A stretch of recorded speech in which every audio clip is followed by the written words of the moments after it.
दोस्तों, जैसा कि हम सभी जानते हैं, दुनिया में रिश्ते और राजनीति हमेशा जटिल होते हैं। कहा जाता है कि जो आज हमें कठिन लगता है वही कल हमारी ताकत बनता है। यही बात भारत की विदेश नीति पर पूरी तरह से लागू होती है।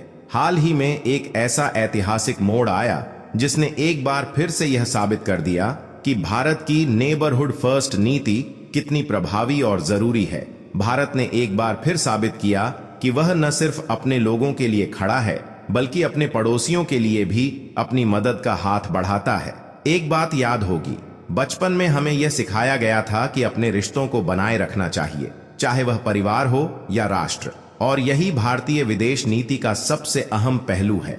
एक रोज पहले जो समाचार आया वह सचमुच ऐतिहासिक था। भारत ने नेपाल को बांग्लादेश को बिजली एक्सपोर्ट करने की इजाजत दी। इस कदम को हम ऐतिहासिक इसलिए मानते हैं क्योंकि यह एक उदाहरण प्रस्तुत करता है कि किस तरह एक बड़ी शक्ति अपने छोटे पड़ोसियों की मदद करती है।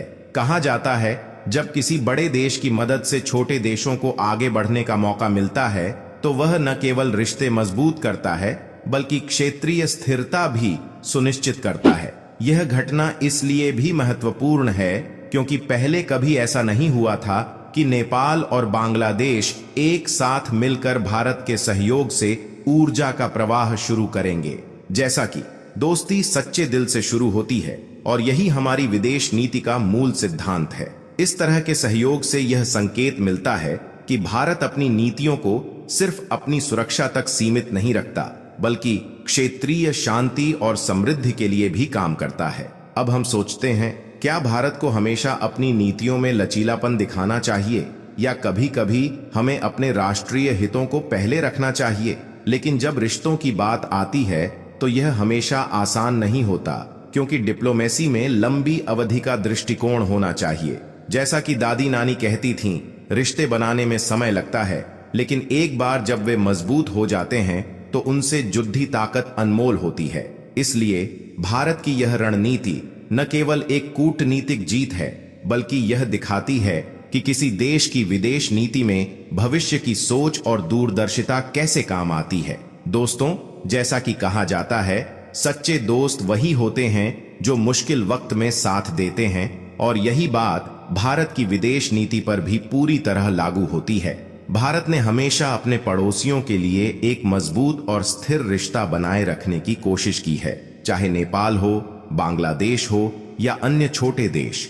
भारत ने हमेशा अपने सच्चे हितों को समझते हुए मदद का हाथ बढ़ाया है। अब हाल ही में एक ऐतिहासिक कदम उठाया गया है जिसने यह साबित कर दिया कि भारत की नीति सिर्फ कूटनीतिक नहीं बल्कि भरोसा और स्थिरता पर आधारित है। जब रिश्ते सच्चे होते हैं तो चुनौतियां छोटी लगने लगती हैं। यही सोचकर भारत ने नेपाल को बांग्लादेश को बिजली एक्सपोर्ट करने की अनुमति दी, और यह कदम सिर्फ एक व्यापारिक समझौता नहीं बल्कि भारत की नीति की ताकत को प्रदर्शित करने वाला था।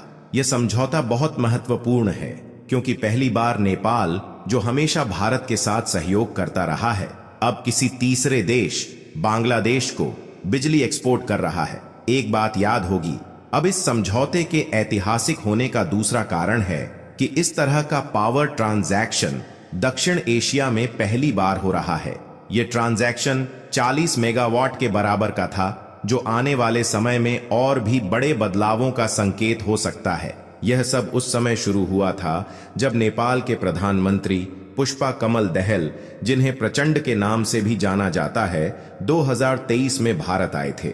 आपको याद होगा, जैसे किताबों में लिखा था, जब किसी देश की नीतियों में स्थिरता होती है तो वह न केवल अपने लिए बल्कि पूरे क्षेत्र के लिए फायदेमंद साबित होती है। प्रचंड ने भारत से इस पावर ट्रांजैक्शन के लिए रिक्वेस्ट की थी और भारत ने उसे सहमति दी।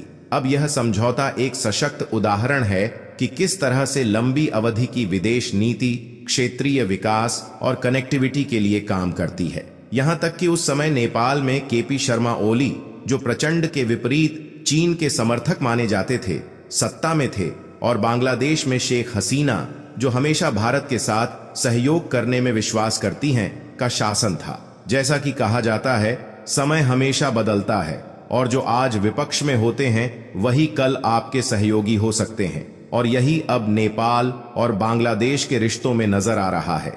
दोस्तों, जैसा कि हम सभी जानते हैं, जो हम आज करते हैं वह भविष्य में हमारे लिए काम आता है और यही बात इस ऐतिहासिक समझौते पर पूरी तरह लागू होती है। हाल ही में नेपाल ने बांग्लादेश को बिजली एक्सपोर्ट करना शुरू किया है और वह भी भारत के बिजली ग्रिड का इस्तेमाल करके। कहा जाता है कि छोटी चीजें भी बड़े बदलाव ला सकती हैं और इस समझौते ने एक बड़ा कदम साबित किया है, क्योंकि यह सिर्फ एक व्यापारिक समझौता नहीं बल्कि एक रणनीतिक बदलाव भी है। यह समझौता एक महत्वपूर्ण संदेश देता है कि डिप्लोमेसी सिर्फ शब्दों तक सीमित नहीं रहती, बल्कि यह वास्तविक बदलाव लाने का एक जरिया बनती है। अब भारत, नेपाल और बांग्लादेश के बीच यह कनेक्टिविटी ऊर्जा सुरक्षा और भविष्य के लिए नए अवसरों का द्वार खोलेगी।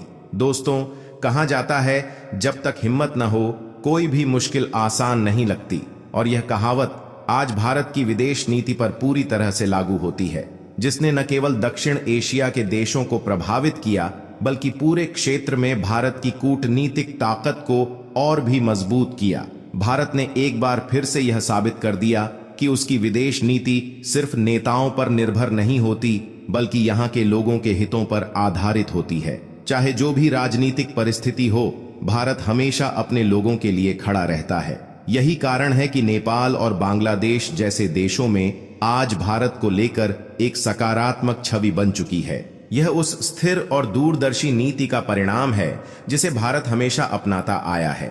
भारत की विदेश नीति, विशेष रूप से एस जयशंकर द्वारा किए गए प्रयास, यह बताते हैं कि कैसे हमें सिर्फ अपने विरोधियों से ही नहीं बल्कि अपने दोस्तों से भी निपटना पड़ता है। कहा जाता है समय से पहले और भाग्य से ज्यादा कुछ नहीं मिलता, और यही समय था जब भारत ने नेपाल और बांग्लादेश को अपने समर्थन का विश्वास दिलाया।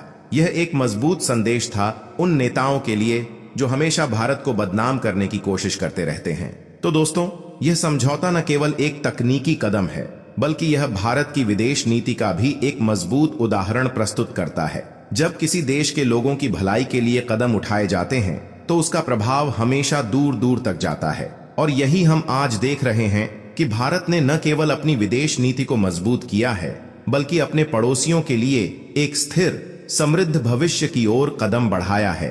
आज भारत की विदेश नीति के बारे में सवाल उठना चाहिए कि क्या इन देशों को भारत के खिलाफ बयानबाजी बंद करनी चाहिए, और क्या उन्हें यह समझना चाहिए कि भारत का उद्देश्य उनके विकास में मदद करना है। आपकी मुश्किलें आपकी सफलता की सीढ़ियां बन सकती हैं अगर आप सही दिशा में कदम बढ़ाएं, और यही भारत चाहता है, अपने पड़ोसियों को साथ लेकर एक समृद्ध और स्थिर भविष्य की ओर बढ़ना।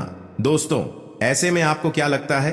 अपनी राय कमेंट में बताएं और साथ ही इस वीडियो को लाइक करके चैनल को सब्सक्राइब कर लें। जय हिंद, जय महाकाल।